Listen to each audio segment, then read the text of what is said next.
sekarang. Oke. Oke. Good. Jadi mulai second wave ya di Jakarta ya? Iya, tapi alhamdulillah udah menurun lagi sih, Pak. Iya, alhamdulillah udah boleh ke mall gitu, udah bebas ya? PPKM-nya udah selesai ya? Iya, udah. Alhamdulillah. Jadi dirimu sekarang tingkat berapa nih? Tingkat 4 ya? 3? Saya semester 7 udah tinggal 4 sih, Pak. Semester 7 tingkat 4 ya? Berarti tinggal KP dan tugas akhir ya? Skripsi aja ya? Sekarang sih lagi sibuk pabrikan, Pak. Mungkin buat semester 8 tinggal skripsi aja. Oke. Terus jadi yang semester ini masih ada kuliah ya? Selain ada KP, masih ada kuliah juga? Iya, masih ada. Oke. Terus rencananya gimana nih? Maksudnya setelah KP nanti beres ya?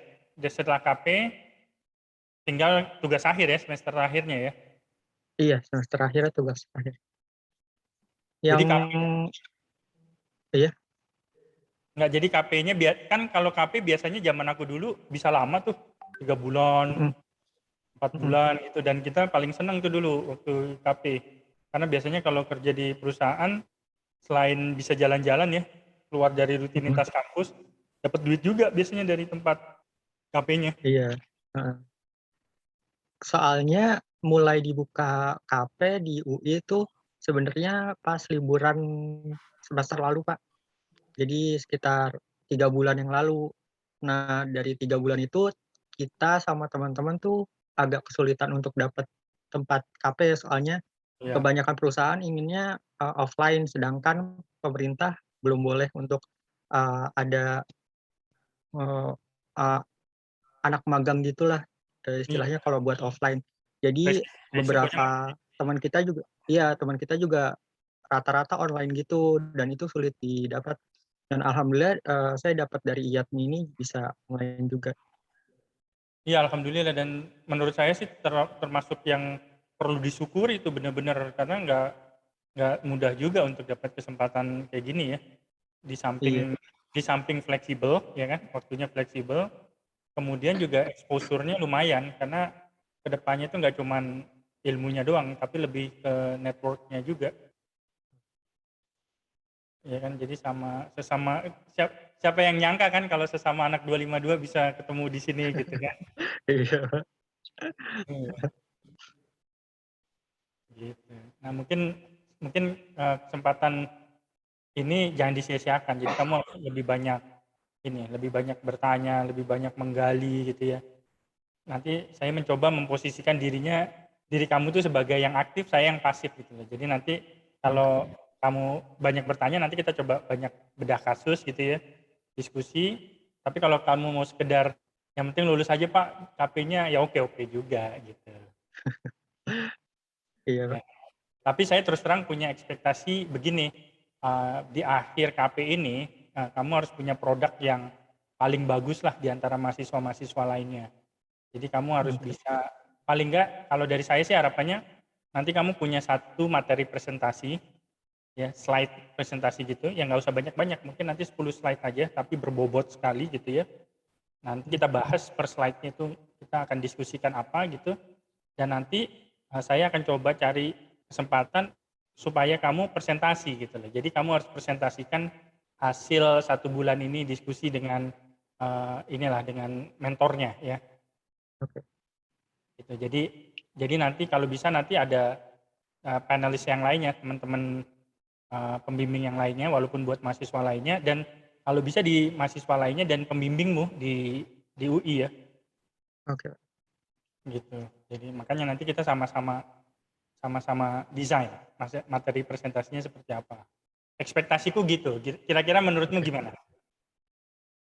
Nggak ada masalah sih, Pak. Saya juga mungkin, eee, karena virtual juga ya, jadi itu kayak win-win solution juga karena, saya juga masih ada kuliah juga gitu. Ya, Jadi sembari kuliah mungkin bisa dikerjakan juga. ya.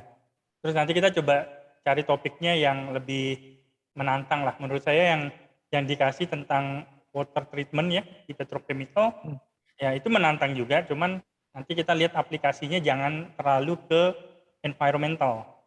Yang environmental bagus tentang water treatment process, tapi menurut saya sebagai teknik kimia, orang yang menguasai proses, mungkin nanti lebih diarahkan untuk proses-proses yang membutuhkan water, membutuhkan air. Misalnya apa?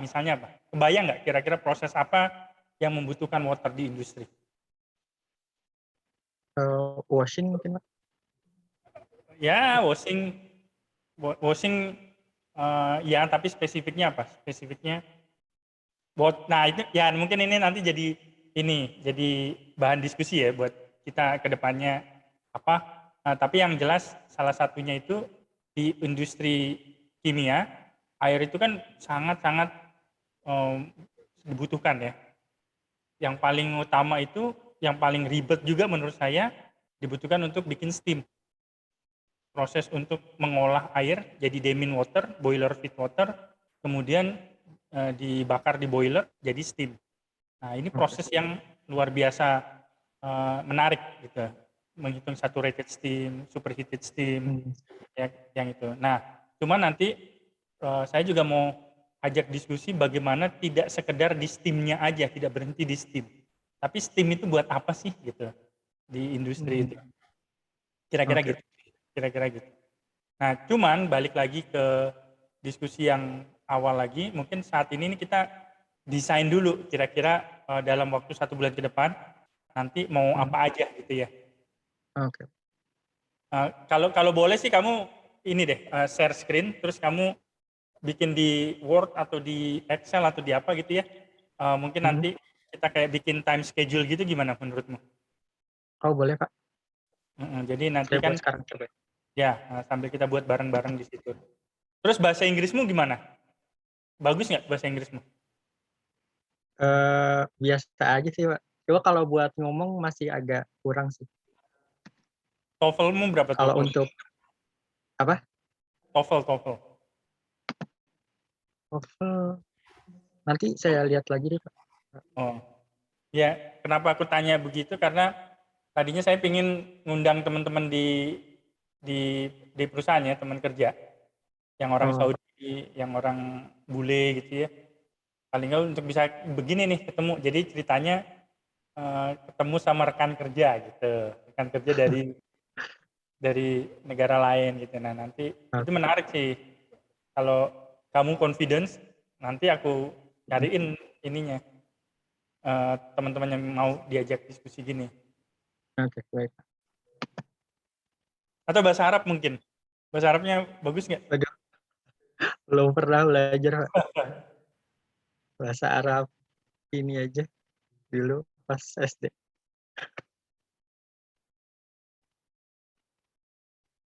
Bentar ya, Pak, lagi dibuka. Yes. Kamu lahir tahun berapa, Mat? Saya 98, Pak. Oh, masih muda banget ya. 98, aku 79. 20 tahun lah bedanya.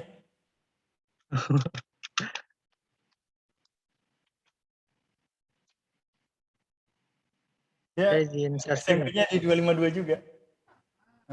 SMA-nya 61. Rumahnya di Pondok Kelapa, di rumah Dedi, Kapling DKI. Itu apa, nasi uduk. Apa nasi uduk di sana, Mat? Medical. Yang mana, Pak? Medical. Oh iya, medical. Lapangan Saya nggak pernah makan nasi uduk di situ, Pak. Oh ya? Iya. Oh, anak milenial beda gaulnya. Lapangan basketnya masih ada di situ? Di mana, Pak? Di Komplek DKI? Ada, Pak. Dekat masjid itu, Pak. Masjid, ya. Masih ini ya. Iya. Heeh. Itu sampingnya sekolah SD saya, Pak. SD 7 ya? Itu di situ ya? Iya, 0709. Iya. Aku di 05 SD-nya. Depannya 252. Oh, depannya ya. Iya. Nah, jadi mungkin kita bikin kolom berapa? 4 kolom lah. 4 kolom. Nomor. Iya. Iya. Ke kolomnya 4. Nanti row-nya bisa ditambahkan 4 kolom. Ya, 4 kolom dulu ya. Row-nya mungkin boleh tuh dimulai dari 2 atau 3 gitu.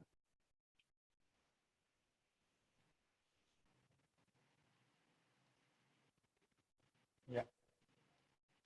Apa ya, yang pertama nomor gitu ya, dikecilin, terus nanti aktivitas atau topik mungkin topik. Ya, terus goal, di situnya goal sama target date. Target date. Nah, apalagi? Ya nanti disesuaikan lah kalau ininya. Mungkin nomor 1 kita bahas dulu ininya, topiknya itu kita bikin study plan gitu ya, study plan. Ya, goalnya nanti kamu deskripsikan lebih detail, misalnya itu tadi kita mendiskusikan produk akhir, ya produk akhir sama timeline study. Jadi dari sini kita studi plan ini nanti goalnya adalah untuk punya itu kan timetable. Yang pertama punya timetable, yang kedua product presentation.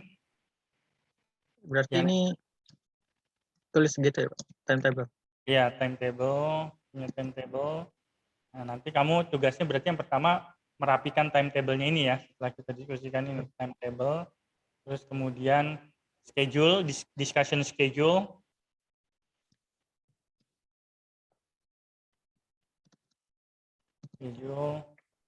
sama yang ketiga ini product presentation, product materi presentasi lah gitu istilah bahasa Indonesia. Ya, terus apalagi tadi yang sempat kita diskusikan, sama ini fokus masalah, konsentrasi, ya fokus bahasan, fokus masalah atau tadi kasus. Ya, fokus bahasan juga boleh.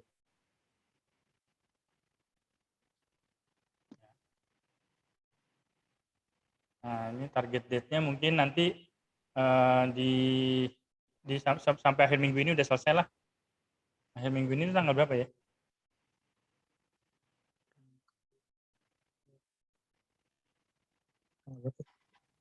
Itu tanggal 25 lah ya. Hari Sabtu tanggal 25. 25 September udah rapih nih. Jadi nanti kita udah punya, nanti kamu tugasnya berarti bikin timetable, jadwal-jadwal untuk kita Zoom kapan-kapan aja ya, sama nanti per Zoom itu nanti kamu masukkan ininya, topiknya apa yang mau dibahas gitu ya. Sama paling enggak kita punya outline buat produk presentasimu nanti. Ya. Itu study plan. Terus yang kedua, mungkin kita perlu membahas introduction petrochemical industry.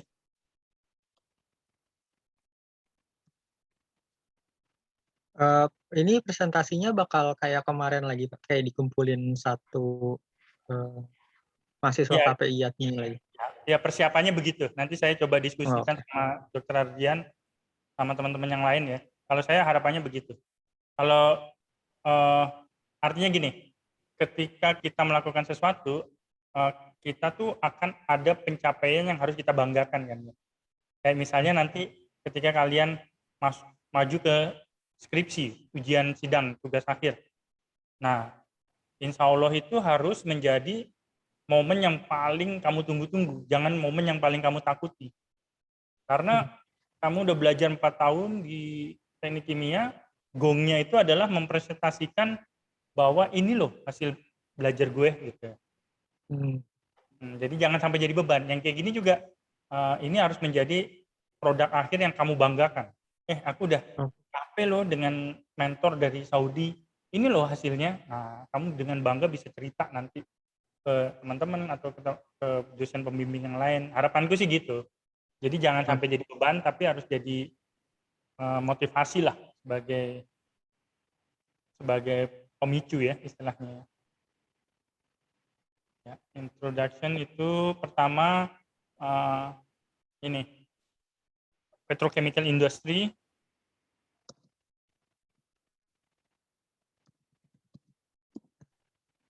Ya, terus kemudian yang kedua ini mungkin Saudi development for chemical industry. Yes.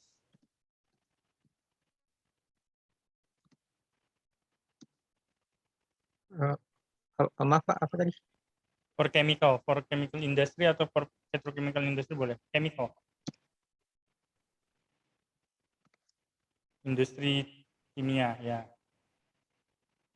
Industri dan nanti yang keempat nanti kita akan lihat why next oil is chemical. Mohon maaf Pak, tadi keputus. Why next oil is chemical.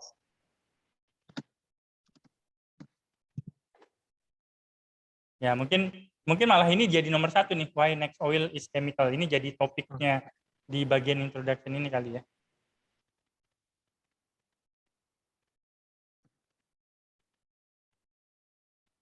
Ya. Nah, jadi nanti harapanku di minggu berikutnya ini sudah selesai. Maksudku gini, nanti sekarang aku kasih wawasan tentang ini ya, kenapa next oil itu chemical. Nah, nanti kamu terjemahkan lagi gitu. Nanti ada beberapa literatur mungkin yang bisa kita sharing ya. Kamu nonton video, kamu baca literatur, nanti next meet up-nya kamu presentasikan ke aku nih. Gitu. Dari apa yang kita bahas, nanti ada misalnya 5 slide tentang kenapa sih Saudi Arabia itu sekarang mendevelop industri kimia gitu. Apa yang dilihat oleh negara Saudi Arabia gitu. Studi kasusnya Saudi Arabia misalnya gitu ya. Kebayang nggak? Kira-kira kebayang nggak? Iya, kebayang. Ya, kebayang ya. Nah, jadi nanti yang setelahnya ya kita pasang target date-nya dulu kali ya. Di sini target date-nya. Minggu depannya lagi berarti ya? Yes, minggu depannya. Karena kita cuma punya waktu 4 minggu kan? Iya.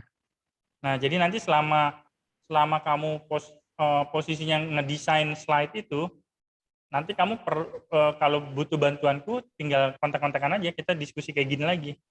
Kita matangkan slide-nya gitu. Nah, nanti 5 slide yang kita bahas di section ini akan menjadi slide introduction-mu ketika kamu presentasi gitu loh. Jadi dari bagian besar mungkin nanti ada 10 atau 12 slide, kita ambil slide dari sini tuh dua slide misalnya gitu. Ya kan?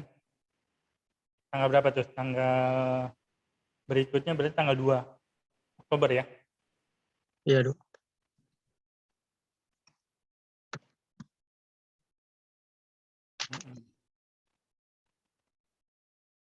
Oke, terus bikin row lagi. Yang ketiga, setelah brief introduction.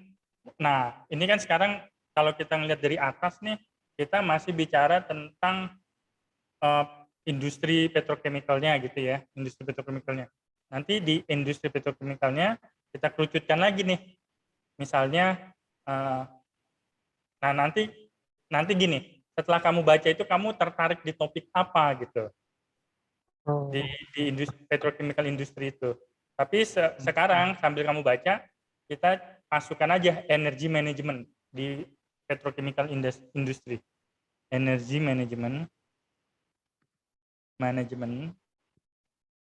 ya, for chemical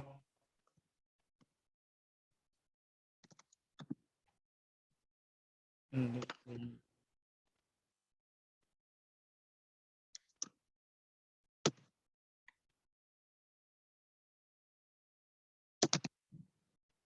Nah, nanti goal-nya itu kamu paham dulu gini. Why hydrocarbon is important for chemical industry. Itu judul besarnya ya. Hydrocarbon is important for petrochemical industry.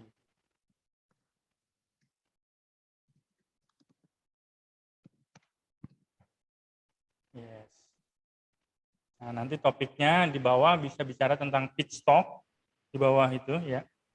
Karena hidrokarbon itu nanti bisa dipakai sebagai ya feedstock itu bahan baku. FEED.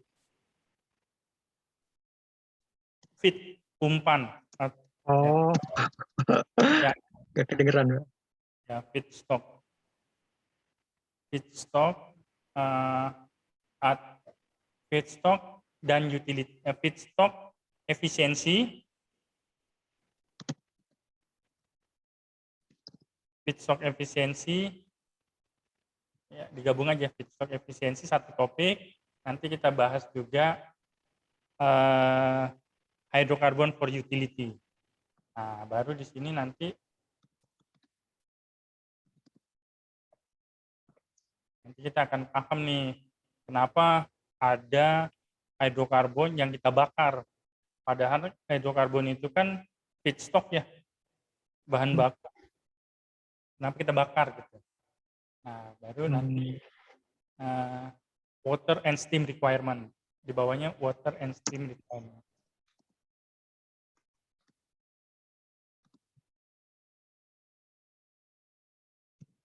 Yes. Oke, berarti ini udah. Jadi nanti kamu ceritanya, oh ini loh ada petrochemical industry. Nah, di petrochemical industry itu membutuhkan feedstock atau hidrokarbon. Nah, hidrokarbon dipakai sebagai bahan baku dan juga dibakar sebagai bahan utility. Ya kan? Nah, ada efisiensi yang perlu dipertahankan untuk meningkatkan hasil dari petrochemicalnya itu sendiri.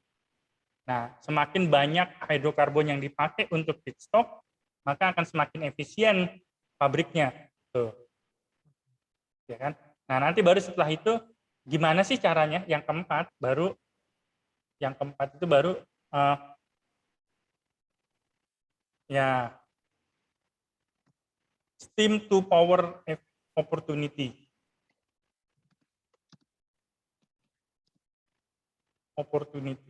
Ya. Jadi nanti di sini kita bahas ada loh ternyata opportunity untuk menggunakan steam untuk memproduksi listrik. Nah, gitu. Di proses petrochemical industry. Nah, nanti topik bahasanya di sini adalah how to improve energy efficiency by cogen. By cogen. C-O-G-E-N. Cogen. Cogeneration. Cogen. Yes. Ya. Betul itu. Betul pakai C. Oh. Ya. Ya. Nah, nanti kita di sini bicara tentang steam consumers. Di bawahnya steam consumers. Terus di bawahnya lagi steam laydown system. Ya, laydown system. Ya. Nah, baru steam to power. Oke. Nah, baru di sini di bawahnya steam to power boleh dibilang desain deh. Design, simple design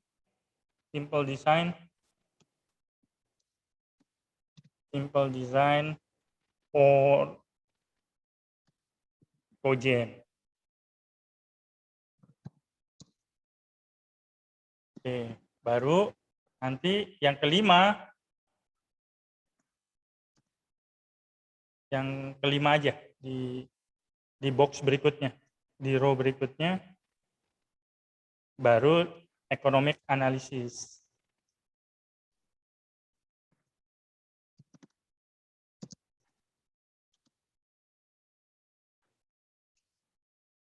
Ya, baru nanti di sini how to save XX dollar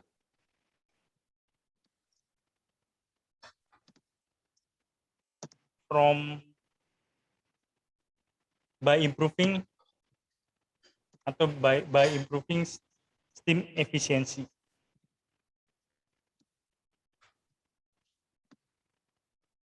Gitu. Jadi nanti menurutku ya, goal besarnya adalah sebagai seorang teknik kimia, insinyur teknik kimia, kita itu akan belajar studi kasus bagaimana kita bisa berkontribusi pada ujung-ujungnya adalah memberikan benefit ke perusahaan secara economic proven dengan cara melihat opportunity untuk efisiensi.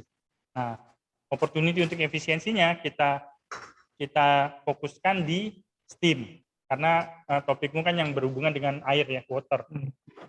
Berhubungan dengan water, nanti kita lihat bagaimana water dan steam bisa menjadi peluang untuk saving, untuk memberikan kontribusi ke perusahaan.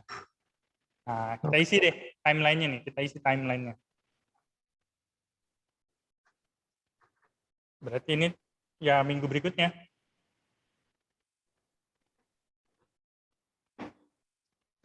Tanggal 17. Tanggal 9 ya, tanggal 9, 16, 23.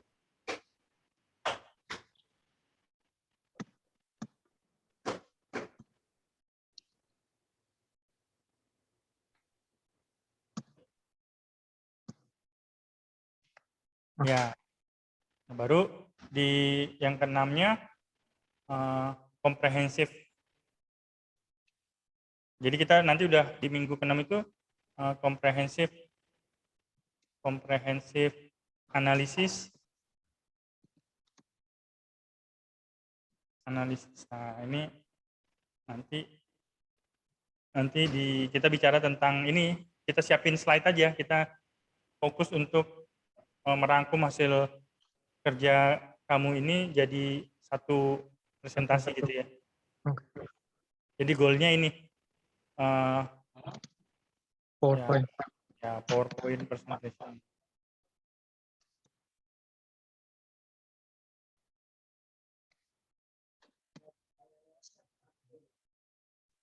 Jadi kamu udah mulai boleh cari bahan literasi nih, bahan-bahan bacaan. Ya, nanti aku kasih beberapa yang mendukung ini. Nah, tapi ini juga ini draft ya, maksudnya kalau kamu tiba-tiba nanti begitu baca di hari kedua ngelihat, oh ternyata ethylene propylene menarik nih, atau sintesis gas menarik, atau isocyanate production menarik, polimer menarik, ya boleh-boleh juga, nggak apa-apa juga. Cuman menurutku realistisnya adalah jangan sampai kita terjebak sama sesuatu yang kita suka, tapi timeline-nya nggak keuber nih, karena kan kita harus ngejar timeline ya.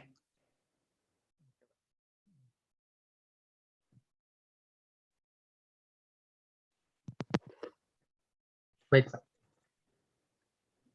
Oke, apalagi? Berarti waktu dekat ini mungkin saya studi kasus terlebih dahulu mungkin ya. Ya, mungkin aku share deh hari ini, aku share 1, 2, 3 slide supaya kamu agak dan nanti mulai nyari. Jadi tugasmu ini study plan-nya nanti kamu rapikan ya setelah diskusi, kita diskusi. Nanti saya kasih introduction yang pertama, why next oil is chemical.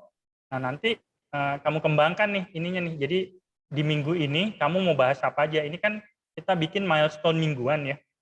Tapi nanti kamu perlu membuat milestone 2-3 harian supaya nanti mungkin dalam seminggu kita bisa ketemu 2-3 kali untuk membahas topik yang spesifik di targetmu yang berkenaan dengan ini. Pada minggu ini misalnya kita bicarakan tentang persiapan membuat 2-3 slide yang berhubungan dengan kenapa next oil itu chemical gitu.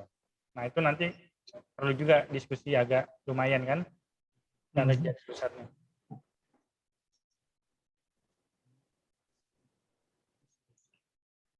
Coba aku yang share sekarang ya, sambil kita mulai masuk ke yang kedua.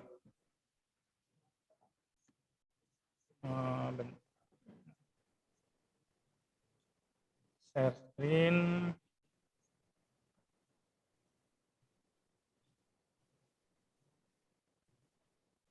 Bisa lihat? Udah terlihat. Nah ini aku udah kumpulin nih, tuh hampir banyak betul bahan yang bisa dibaca. Nah ini.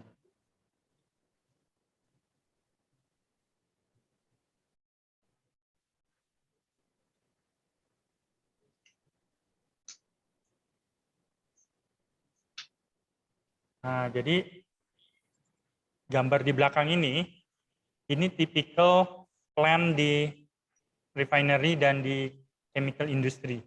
Industri kimia ini di Indonesia juga banyak. Jadi di Cilegon ada Chandra Asri ya yang besar. Itu model-modelnya beginilah plan-plannya. Kan kamu udah belajar ini ya, unit operasi gitu, belajar ya, OTK ya, operasi teknik kimia. Kebetulan saya bioproses, jadi unit operasi bioproses. Tapi kalau nggak Jadi salah, OTK unit operasi itu di semester 1, semester 2 ada deh, kayaknya dapet deh. iya, Pak. Cuma mungkin alatnya agak berbeda dengan teknik kimia, lebih ke reaktor fermentasi atau ya seperti itu. Oke, lebih ke Kalau bioproses.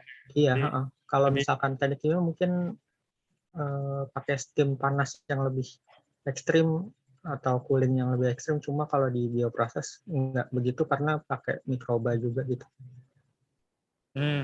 Oke. Nah mungkin nanti justru tantangannya nih gini, justru kalau gitu gimana caranya membuat demin water yang tidak korosif dengan cara yang lebih advance dibanding yang sekarang ada gitu. Itu menarik juga karena nanti kita bisa coba kaji dari beberapa literatur kalau kamu bisa cari literaturnya ya. Nah, kemarin sudah sempat baca-baca yang slide dikasih Mas Ardian ya? Sudah sempat lihat kan ya? Jadi yang beliau sampaikan itu adalah bagaimana proses dari industri migas. Jadi industri migas itu adalah industri yang padat aktivitas, dari padat knowledge, padat modal, juga padat ini juga waktu gitu. Jadi waktunya itu lama.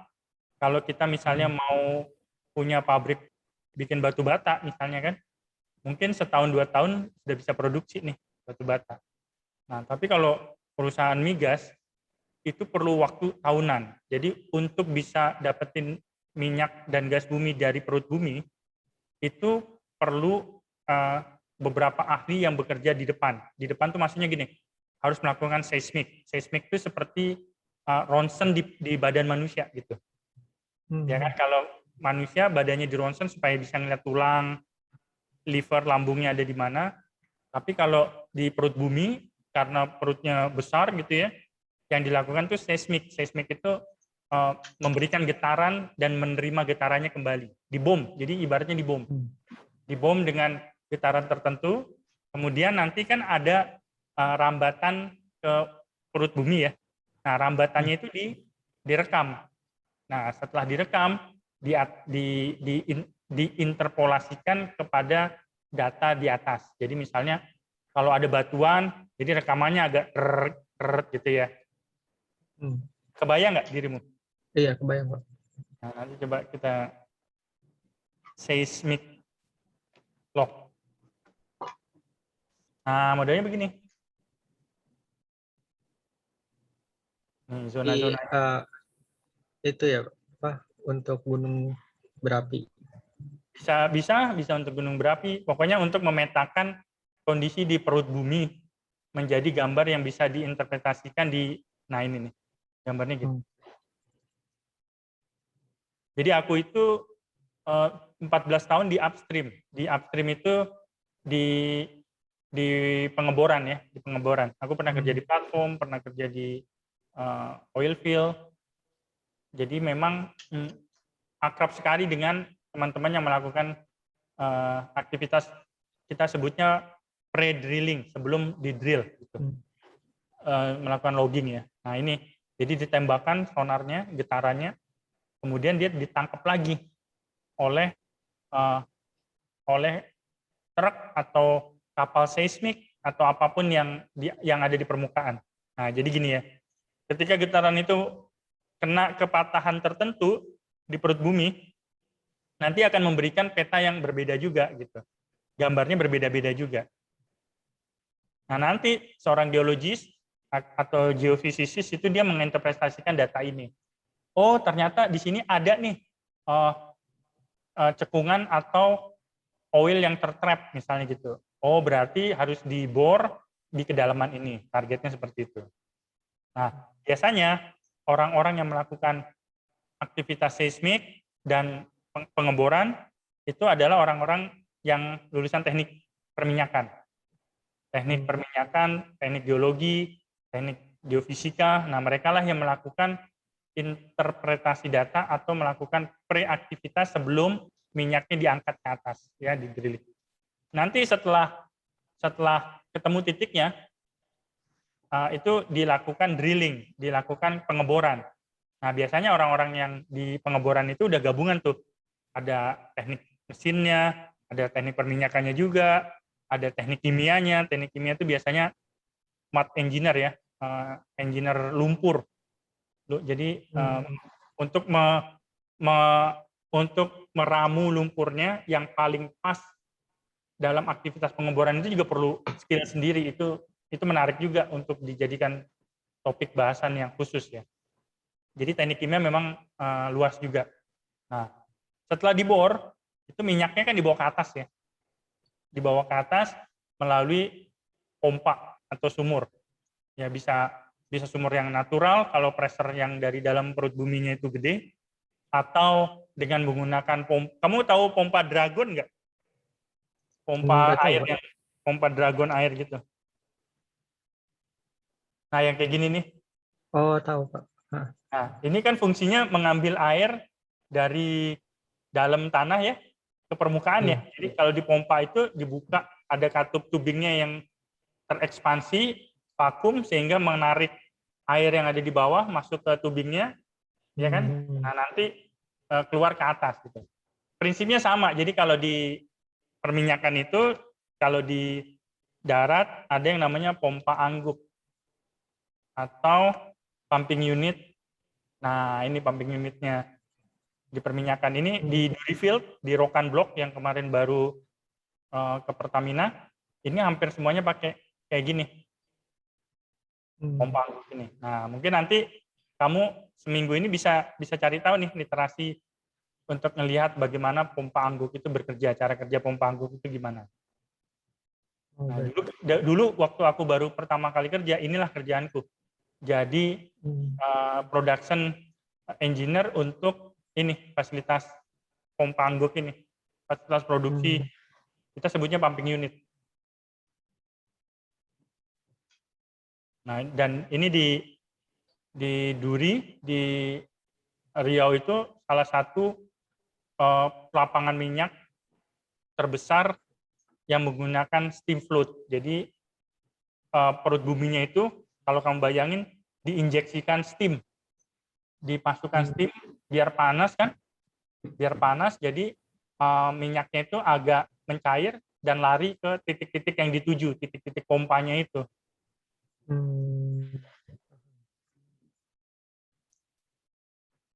Nah, jadi kamu bisa cari sendiri ya. Nanti aku kasih beberapa link, cari sendiri. Tapi yang mau aku sampaikan sebenarnya di sini adalah yang seperti disampaikan di presentasi pembukaan kemarin, ternyata harga minyak dunia sekarang itu cenderung turun, udah turun nih. Ya, bahkan pada saat COVID kemarin tahun 2020 sempat beberapa hari menembus minus. Nah, kalau ini kan rata-rata tahunan nih, ini rata-rata tahunannya di 20. Nah, jadi sempat menembus minus dan diprediksikan ya sampai tahun ke depan 2020-30 itu nggak akan sampai ke masa jayanya lagi. Jadi masa jayanya kan di $100 per barel ya. Iya. Nah, itu mungkin akan di range 60 sampai 70 aja dolar per barel. Gitu. Nah, padahal kalau kita lihat di gambar berikut, di gambar sampingnya ini, untuk mendapatkan atau mengebor minyak ini, menghasilkan minyak sampai bisa dijual gitu ya, ini ada beberapa lapangan atau teknologi yang dipakai. Gitu. Nah, kalau kita lihat nih, ini tuh rata-rata BEP-nya, rata-rata break even point-nya. Jadi misalnya di Middle East, di Timur Tengah, biayanya itu bisa 10 dolar sampai $35. Ya. BEP-nya di 20-an. Jadi kalau harga minyaknya 70 di Timur Tengah, di tempat kami bekerja, akan masih sangat berpotensi minyak bumi ini diproduksi. Kenapa? Karena biaya untuk produksinya nggak semahal harga jualnya gitu. Ya, masih nyucuk, masih ada margin gitu ya, masih ada margin. Nah, highest BEP-nya itu range-nya itu kira-kira di sini. Nah, coba lihat di wilayah dunia lain yang onshore. Onshore itu di mana? Di darat, bukan di laut ya. Okay. Jadi kayak di Duri itu onshore, di lapangan-lapangan Ken River di California juga onshore, di Houston juga banyak yang onshore. Yang lapangannya onshore ini cenderung murah juga, bisa 20 dolar sampai di angka hampir 60 dolar per barel. Ya, jadi ada lapangan yang kurang efisien misalnya ya, atau butuh treatment kandungan H2S-nya tinggi. Nah, sehingga biayanya juga semakin tinggi. Nah, ini berarti masih, yang di Timur Tengah itu offshore, Pak? Yang di Timur Tengah mostly onshore. Sebagian besar onshore. Ya, tapi ada mungkin di data ini ada juga yang offshore-nya, tapi karena tidak dideskripsikan ya. Tapi kalau dari fact-nya di Timur Tengah itu banyak yang onshore. Lapangan minyaknya ya, kalau lapangan gasnya banyak juga yang ada di offshore. Nah, yang menarik lagi di GOM, Gulf of Mexico nih. Di Gulf of Mexico ini di laut. Aku kebetulan pernah tugas di sana. Kamu kalau ingat BP disaster yang pernah ada kejadian tahun 2010-an kalau nggak salah ya. Itu ada BP drilling rig-nya itu bocor besar. Tragedi kalau nggak salah ada filmnya juga tuh.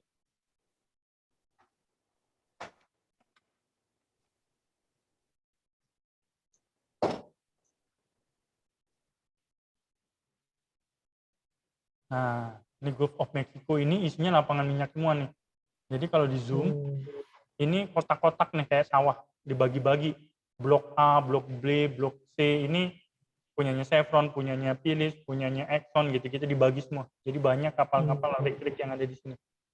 Ini lokasinya kalau kita lihat Amerika nih, di Teluk Meksiko ini ya berbatasan sama Meksiko, Kuba, negara-negara di Amerika Selatan ya.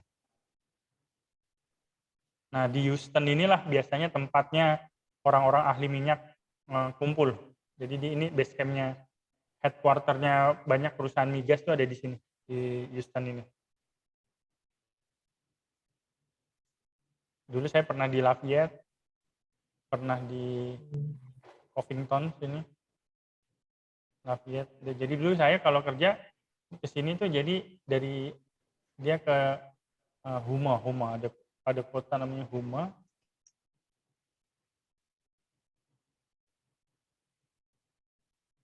Ya ke daerah sini deh.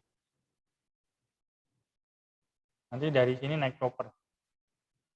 Baru ke tengah lapangan di sini. Jadi kalau ada orang bilang, oh kerja di mana? Amerika. Belum tentu seperti yang di film Hollywood. Bisa jadi di tengah laut antah berantas ini juga kan di Amerikanya. Tapi menarik lah. Nah gitu. Jadi balik lagi ke sini, gitu juga di tempat-tempat lain nih. Kayak misalnya di Permian Basin Amerika. Nah, dia itu BEP-nya di $40 per barel, masih oke gitu, masih oke kan. Tapi ada lapangan-lapangan yang bisa tembus sampai 100 yang kurang efisiensi. Berarti akan banyak lapangan-lapangan yang di zona ini yang akan gulung tikar kan ya. Karena harganya cuma 70. Harganya proyeknya cuma di sini nih. Lapangan-lapangan yang di range ini mereka akan tetap bertahan. Tapi yang lainnya itu akan gulung tikar lah istilahnya gitu ya. Nah, yang paling berat juga itu di tempat-tempat yang ininya mahal. Ini mana nih? Di Eagle Itu Ford yang misalnya Amerika ya. iya. Ya. Nah, cuman tetap masih banyak lapangan yang bisa efisien, yang masih bisa berproduksi kalau dia efisien. Pesannya situ. Nah, artinya dengan harga minyak yang diproyeksi tidak akan tembus lagi ke 100 barel, banyak opportunity yang ada di lapangan-lapangan yang mahal itu kemungkinan besar akan gulung tikar. Paham ya? Ininya ya, Iya, konsep besarnya paham ya. Bang. Nah, kemarin juga kita kan lihat nih, kalau dari satu barel itu kamu paham nggak kira-kira semana satu barel? Karena kalau minyak bumi itu kan hitungannya barel tuh seringnya ya, satu barel, ya satu barel. Produksi Indonesia berapa? 600 barel per day, 600.000 barel per day misalnya gitu. Nah, bayangannya gini aja, satu barel itu satu drum. Itu isinya 159 liter atau 42 galon. Nah, biasanya ini dari satu barel itu atau 42 galon ya, 42-45 galon, itu 20 galonnya jadi gasolin.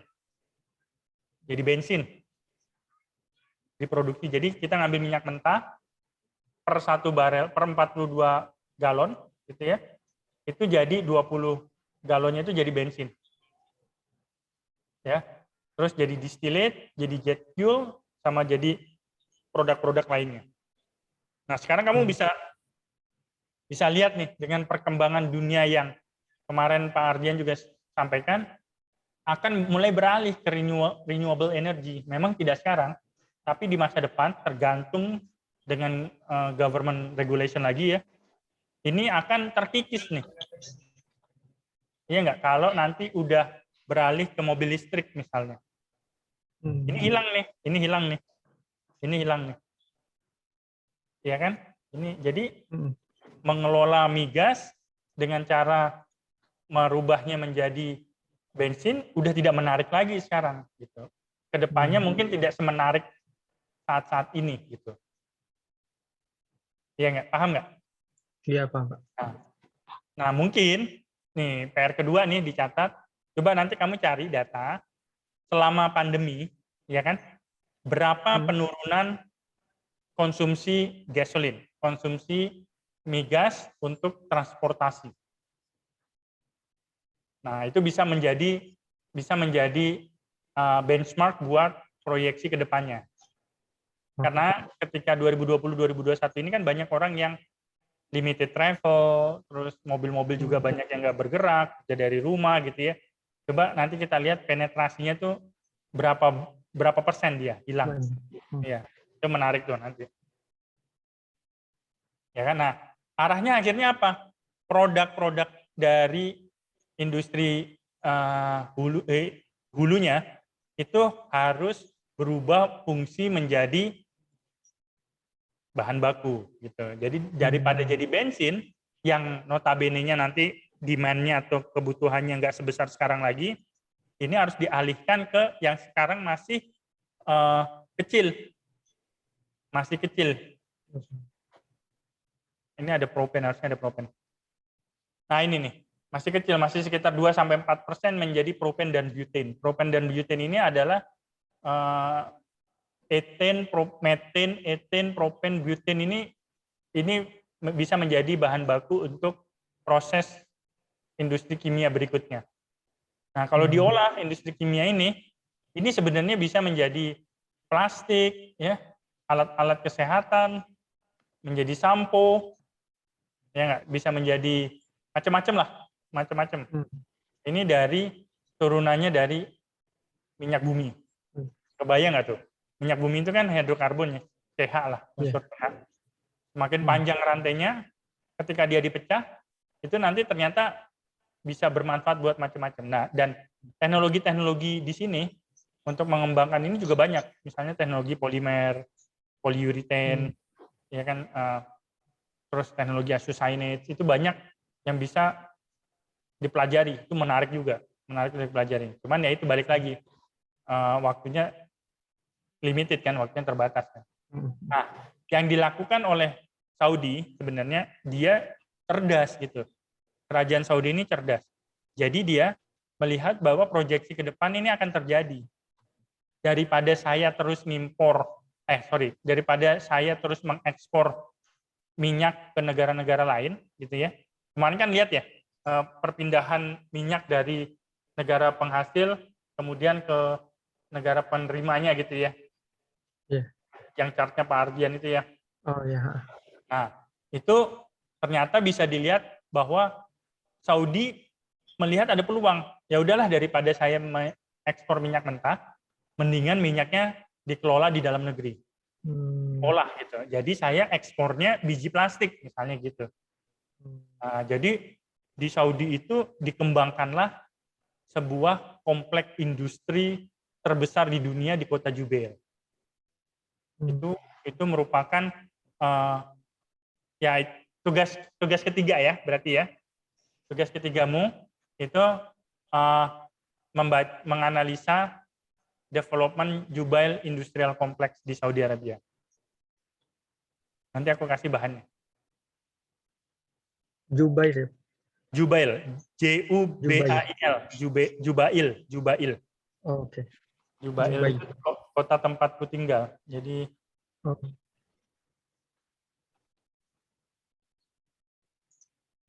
Jubail Industrial City. Nah, ini kotanya gini ya. Ini kalau Pak Ardian dan teman-teman tuh beliau di sini. Di Dahran. Kalau saya sekitar 100-an kilometer ke arah utara. Nah, ini Jubail. Nah, di Jubail ini dia mengembangkan sepanjang jalannya ini industrial area. Jadi gasnya yang diproduksi, gas dan minyak yang diproduksi Saudi, selain dikirim ke refinery, dikirim ke sini nih, ke perusahaan-perusahaan yang ada di Jubail. Banyak sekali perusahaannya, banyak banget. Dan ini kompleks industri yang paling, menurut beberapa penelitian itu paling jos lah gitu. Karya saya, nah ini nanti linknya.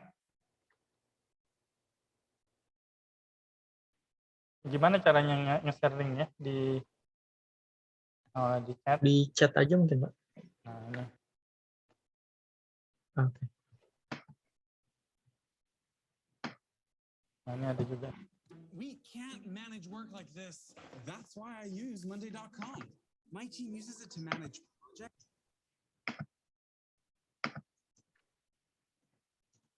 Jubail Industrial City is about to create its own multifaceted state-of-the-art city center. Development.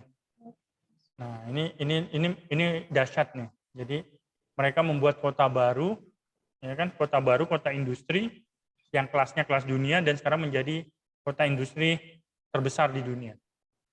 The world largest industrial city.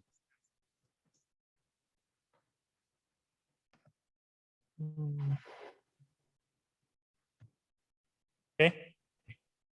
Nah, itu yang dilihat oleh kerajaan Saudi. Jadi daripada saya selalu mengekspor minyak mentah, udahlah saya pakai dulu minyak mentahnya dikelola sendiri di dalam negeri, dia bangun industrinya, menciptakan lapangan kerja, ya kan, menambah teknologi, mengupgrade skill orang-orang Saudi di dalam negeri, dan mengekspor produk yang lebih bermutu tinggi, yang lebih bernilai tinggi harganya. Ya, daripada minyak mentah lebih baik biji plastik misalnya gitu. Ya. Nah, dari situ kalau ini yang tadi ya, perumpamaan yang tadi, sebenarnya yang mereka rubah adalah dari proses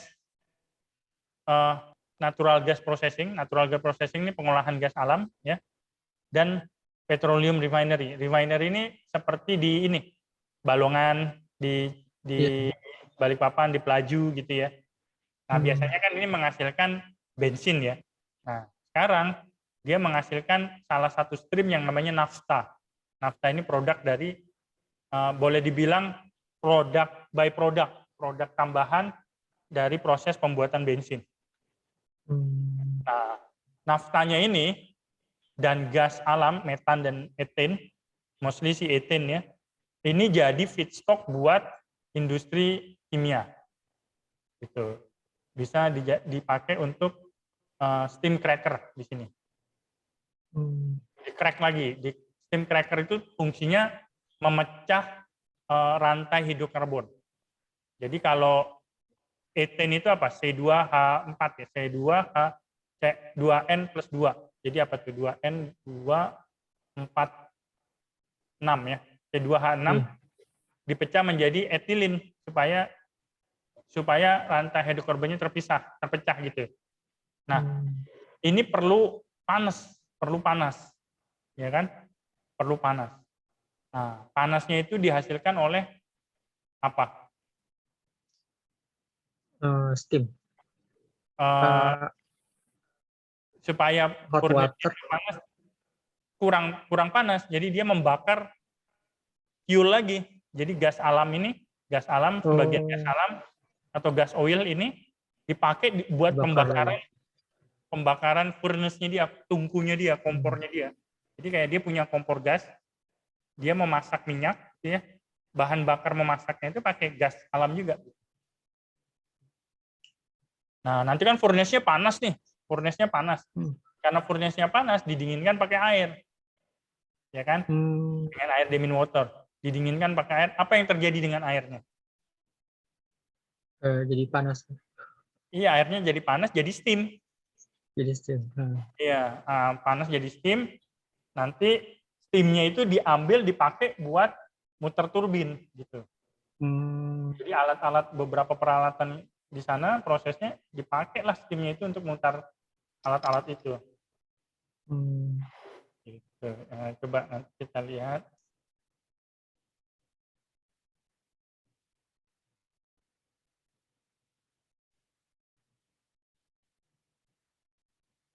How steam cracker work.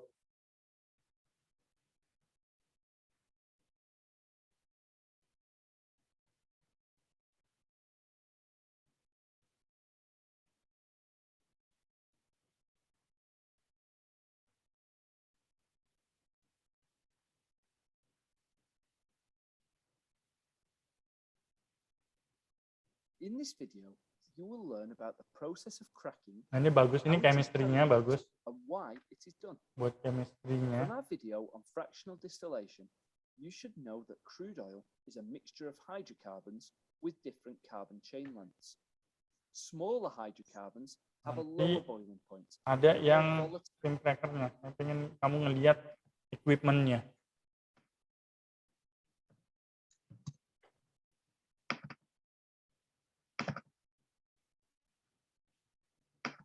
My job is to make college easier because students have a lot on their minds.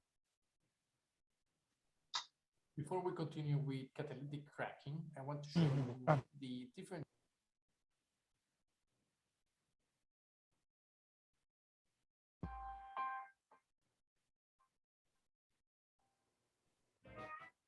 Nah, ini bagus nih.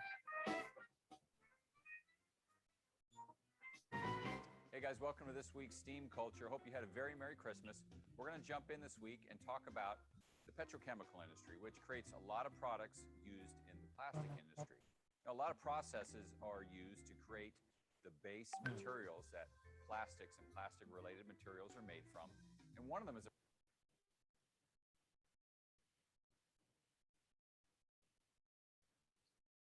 gitu ya. Jadi ya gitu. Jadi nanti di crack di satu unit yang namanya cracker plant, ya. Apa yang di crack bisa nafta, bisa juga gas feedstocknya, dan kemudian dihasilkanlah ethylene. Produk utamanya itu ethylene. Ethylene ini bahan baku untuk bikin plastik, biji plastik. Nah, ini C2, C2. C3-nya propylene. Kemudian dari setelah propylene ada lagi yang namanya C4 and C5. Ya kan? Nah, residunya ini aromatik.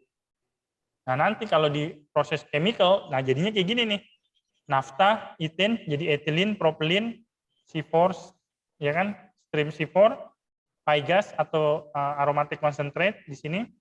Ini bisa jadi C6, C7, C selanjutnya gitu.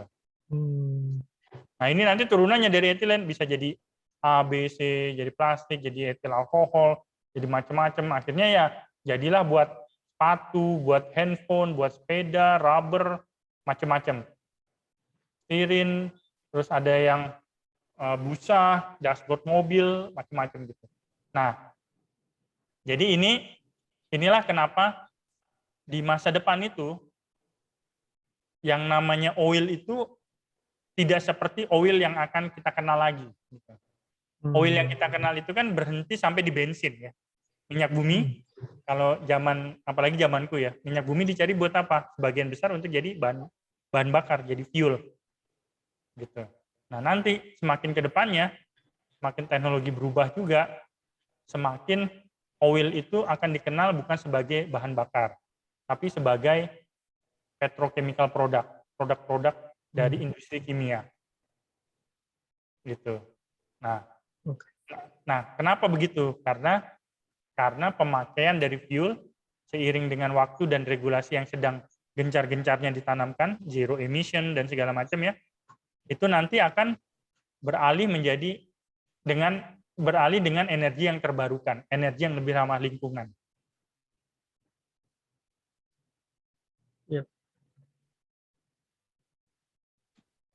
Paham?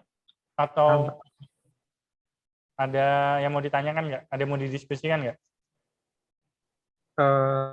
Mungkin bedanya fokus chemical di sana sama di Indonesia itu apa bedanya sih, Pak? Sebenarnya mirip. Maksudnya apa? Oh, sama aja gitu. Ya, sebenarnya mirip, cuman di Saudi itu dia lebih terkonsentrasi oleh satu direction, jadi satu tujuan. Goal besarnya itu lebih jelas dari kerajaan, kemudian diimplementasikan oleh perusahaan-perusahaan yang sebenarnya punya negara juga, BUMN juga sebenarnya kalau di Indonesia itu. Nah, jadi direktifnya itu lebih langsung dan lebih kena gitu loh. Step by step-nya apa, terus setiap perusahaan itu fungsinya apa, itu lebih. Nah, kalau di Indonesia mungkin petanya memang pertama masih terkendala kebutuhan migas dalam negerinya sendiri belum bisa terpenuhi dengan produksinya dia. Jadi kalau kita lihat kurvanya kemarin tuh, produksi turun tapi kebutuhan naik gitu kan. Nah, jadi di Indonesia masih lebih fokus bagaimana caranya mencari oil and gas untuk bahan bakar di dalam negeri, kebutuhan bahan bakar di dalam negeri. Lebih fokus gitu. Nah, kalau di Saudi, mereka udah kelebihan nih. Kita butuhnya 1 juta, kita produksinya 10 juta misalnya gitu kan. Nah, selama ini kita mengekspor 9 juta atau sebenarnya sekitar 7 juta, 8 juta lah ekspornya Saudi itu, ya kan. Nah, daripada dia ekspor 7 juta sebagai minyak mentah, lebih baik dikelola dalam negeri, ya nanti ngekspornya lagi sudah dalam bentuk produk chemical. Itu fokusnya agak berbedanya di situ. Kalau di Indonesia masih bagaimana mencari minyak untuk kebutuhan dalam negerinya, untuk memenuhi kebutuhan dalam negerinya. Kalau di sini lebih bagaimana mengoptimasi supaya ekspornya itu tidak hanya minyak mentah. Jadi artinya ke depannya secara globalnya, kalau industri chemical jalan, semakin kecil minyak yang bisa diekspor kan oleh negara penghasil minyak raksasa, ya nggak? Karena dia akan Betul, Bel. memakai dalam negerinya. Nah, jadi harga import minyak oleh negara-negara importer itu akan semakin mahal jadinya. Semakin tantangannya akan seperti itu nantinya.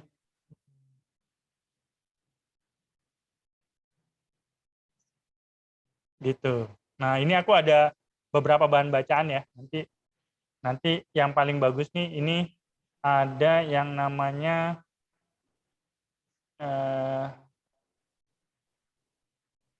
aku punya yang ini ya.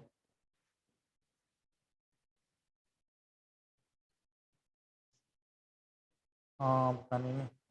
Yang pertama itu mungkin bagus. Ini BP.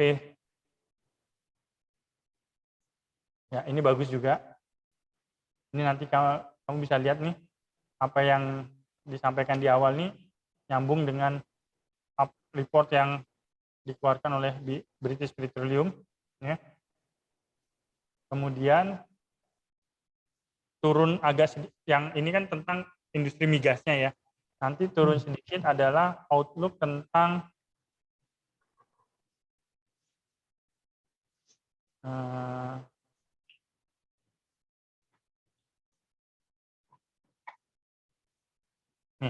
The Future of Petrochemical. Nanti kamu baca buku ini. Nah, ini nanti kamu bisa bikin summary yang tadi kita diskusikan dari sini. Nah, kenapa oil ke depannya itu chemical? Baik.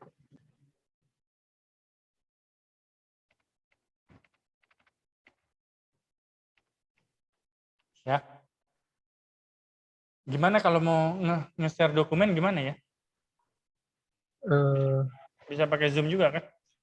Enggak ya? Bisa sih harusnya. Atau email aja kali ya? Di chat. Oh, boleh email.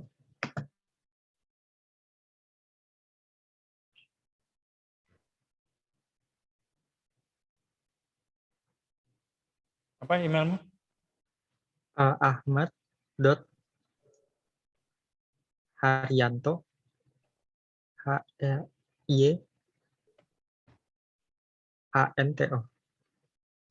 Ini?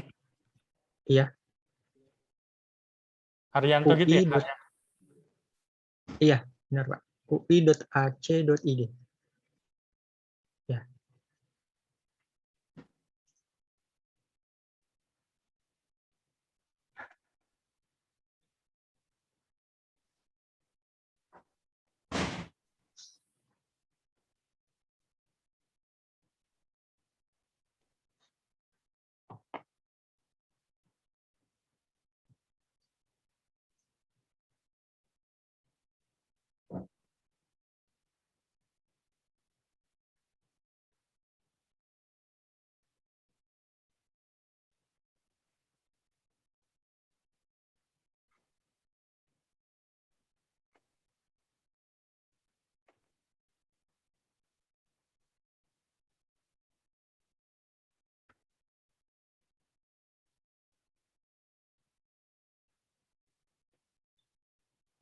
Kok gini sih? Aku copy ini.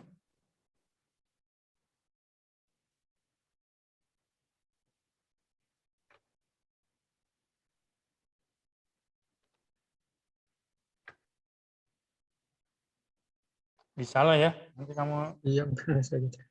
Nah, terus aku pingin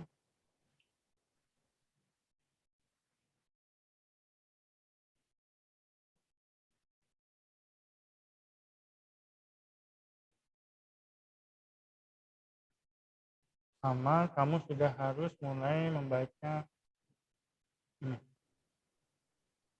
Tadi kan ada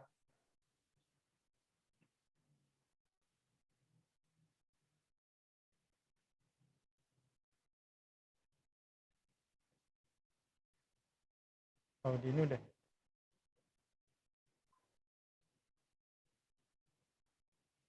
Ya.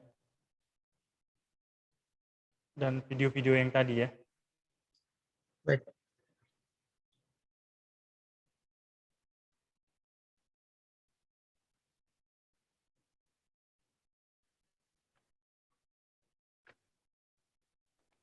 Oke. Oke. Gimana kira-kira sessionnya mungkin akan lebih kurang akan seperti ini kali ya, tiap nanti kita ketemu ya. Cuma nanti kamu yang lebih aktif ya, misalnya nanti kan kamu tadi udah bikin skemanya tuh, skema schedule belajarnya tiap minggu apa. Nanti di breakdown lagi hariannya apa gitu ya. Per 3 hari apa, nanti kalau mau nanya-nanya, mau diskusi ya tinggal kamu yang schedulekan gitu ya. Oke. Ini kita kirim.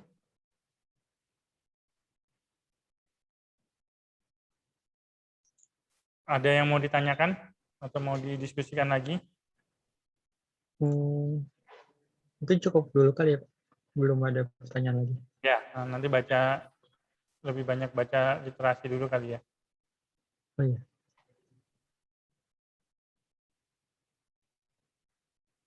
Banyak belum. Sorry. Banyak betul yang belum aku tutup ini. Oke, gitu dulu ya. Udah mau maghrib soalnya di sini. Oh iya. Iya dah. Sip. Makasih Pak atas bimbingannya hari ini. Ya, insya Allah barokah ya. Amin. Ya, Assalamualaikum warahmatullahi wabarakatuh. Waalaikumsalam warahmatullahi wabarakatuh.